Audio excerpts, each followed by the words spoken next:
ABC Listen. Podcasts, radio, news, music and more. Hey, that's the goal. That's right. Sub 20. That's the goal. So let's see in the semi. Hopefully I get a start I need and then I'm off like a butterfly. Yeah, that's right. Just run a free hit. The free hit. Just go out there, run like a horse, run like the wind. Gout Gout on his plans for the World Champs 200-metre semis. This teenager did at his first major champs what Usain Bolt could not. He got out of his heat. The sense of what he might do now is tantalising. Sub 20, make the final, something else. Yeah, we're getting carried away. And sometimes in sport, that's the point.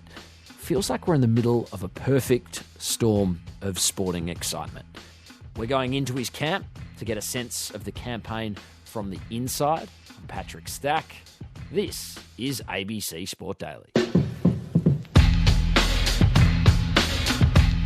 James Templeton manages athletes. He's worked with champions of the sport like David Rudisha and Bernard Lagat. Right now he's operating with, among others, Gout Gout. And we're talking about the 17-year-old excitement machine and what he's done in Tokyo so far, what's to come. James, his World Champs debut in the 200, that was a super fun watch. What did you like about it, you and the team? Well, we've been building towards it for so long, let's say a year, but certainly the last 6 months, and big anticipation building up to Tokyo, stepping up and competing against the big boys, as Gout calls them, you know, the very best in the world at the World Championships. Incredibly exciting.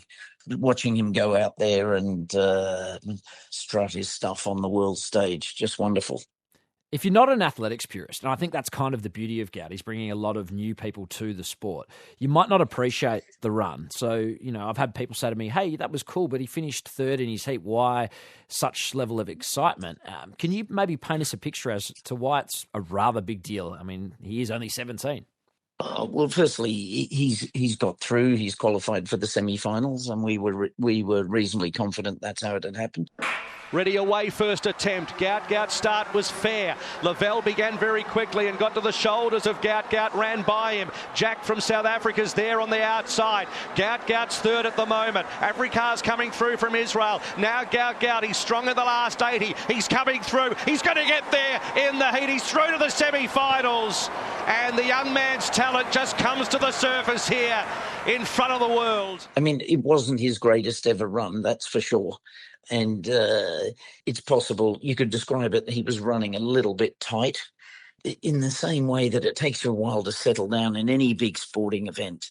And when you step up to a new level, you're a tennis player, and the first time you step on centre court at Wimbledon, it's daunting. And there's a certain different tension in the body that just takes some getting used to.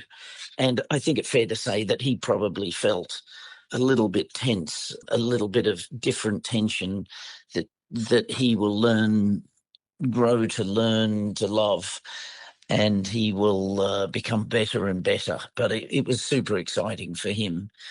He probably didn't run his best ever race, it's fair to say. And he's going around again tonight, and I think he'll run better tonight than he did last night. To hear him speak afterwards, he sounded like a person not daunted by the stage, but reveling in it. We don't see behind the scenes. I mean, you very much do. How is he interacting with the scale of attention and experience, the kind of focus that can often change a person? Has it impacted Gout?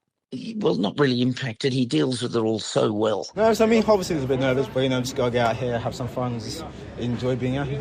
And I say to him after various interactions, be it with media or other aspects of the sport, I often say to him, geez, you're doing this well, mate. I'm impressed with how you're going.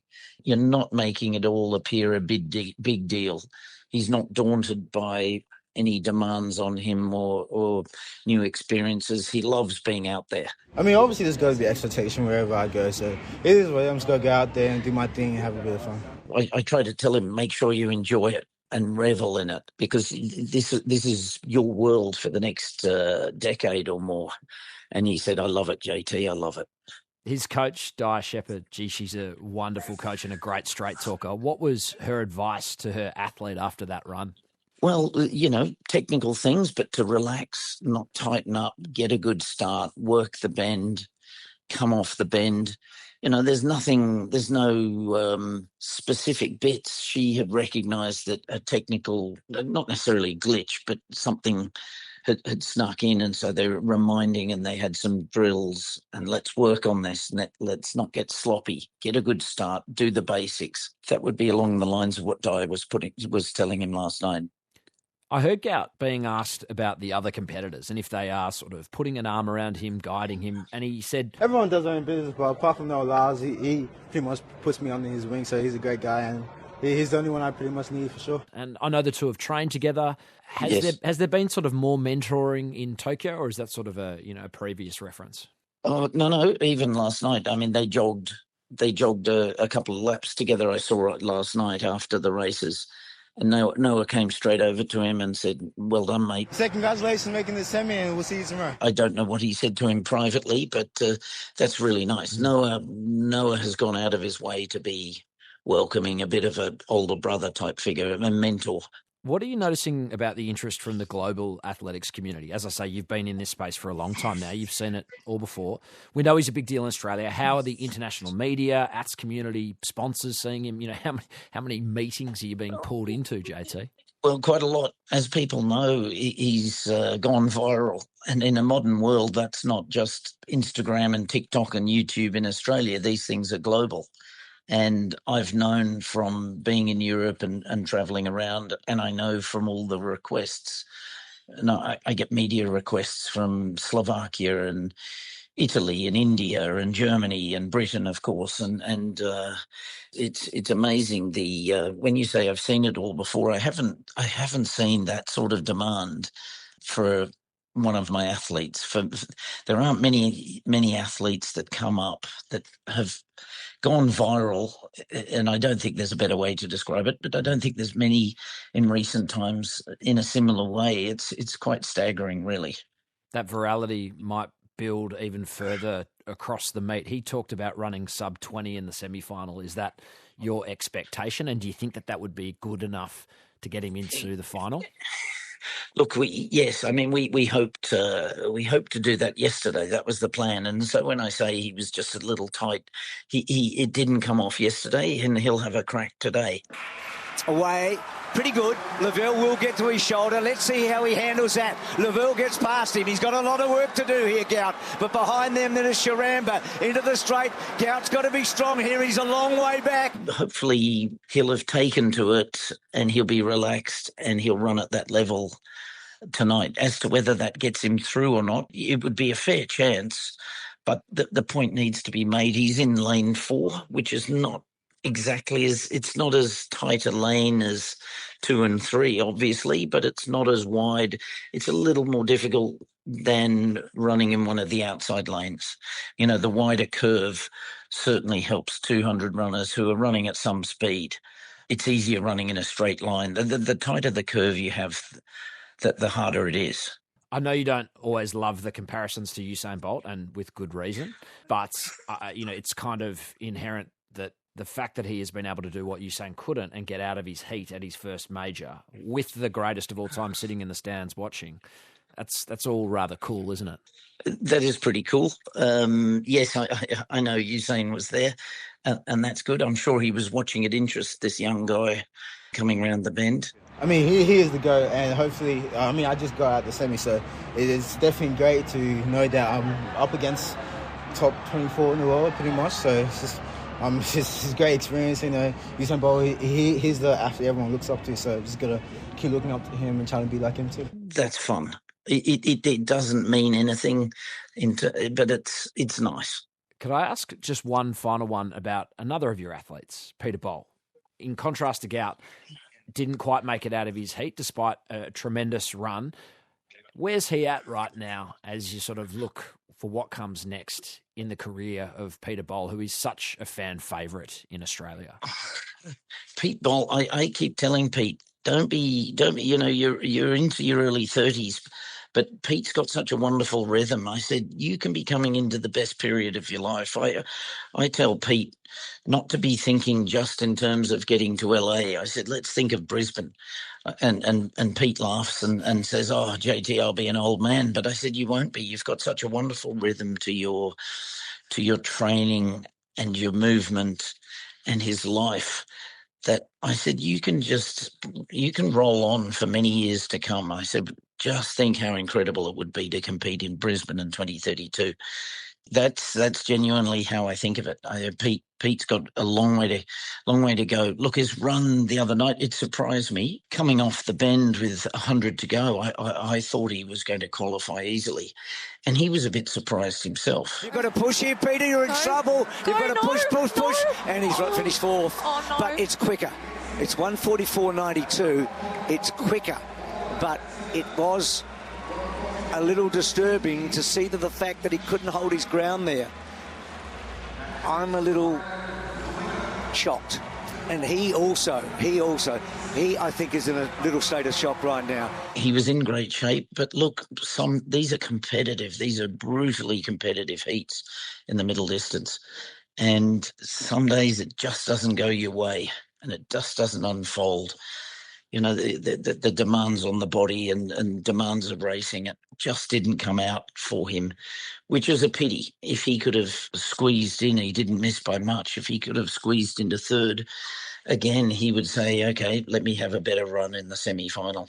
Perhaps the best is still to come for Pete. We hope the same is very much the case for Gout Gout. We're excited for the semi-final. Thanks so much for your time, James. Appreciate it. Thanks very much, Patrick. Headlines. Staying with athletics for just a moment, Tori Lewis has also qualified for the women's semis with a brilliant personal best in the 200 metres. So she gets out pretty well, doesn't she? So Chen on the outside, Lewis. Now Asher Smith will probably get to her shoulder on the bend. But look at the staggers. Bestewie's going well. Tori's run a very good first 100. If she holds it together here, she'll be into the top three. Asher Smith in front. Lewis going really well here. Look at her grit her teeth there. This is a terrific performance by Tori Lewis. Asher Smith through. Lewis gets through and Bestewie gets through as well. So the Australian woman, she's having a mighty fine World Championships at just 20 years of age. And it was fast. She broke a national record in the 100 earlier in the week, so the 20-year-old is having a heck of a meet so far. Rugby League, where South Sydney star Brandon Smith has appeared in Southport Magistrates Court over drug supply and betting charges. The 29-year-old is alleged to have supplied dangerous drugs while on Queensland's Sunshine Coast on June 7. The hooker did not enter a plea and the matter was adjourned until October 9. In Aussie rules, Geelong coach Chris Scott has addressed reports that he confronted a junior AFL staffer in a manner that left the woman distressed ahead of the Cats prelim with Hawthorn. He has accepted wrongdoing, but also indicated he's not happy the incident made it into the media. I didn't handle a certain situation as well as I would have liked to and let my frustrations get the better of me. And for that, I spoke to the person involved and even from their side, they kind of acknowledge, okay, there are sort of some frustrations that built up, but for me specifically, taking it away from I should have handled that situation better. But I also acknowledge that it was a private conversation. And sometimes private conversations become public. And it would become a lot easier if you actually did litigate all those issues in an attempt to help people understand why those frustrations were so acute. Interesting. In other prelim news, Bobby Hill won't play for Collingwood against Brisbane, but Craig McRae says the small forward could still play in the grand final if they get there. Ange Postecoglou's Nottingham Forest are out of the Carabao Cup, beaten 3-2 by Swansea, a team from the next tier down from the Premier League. Nottingham coughed up a 2-0 lead as Australian Cameron Burgess scored 2 for the Welsh team, including a 97th minute winner.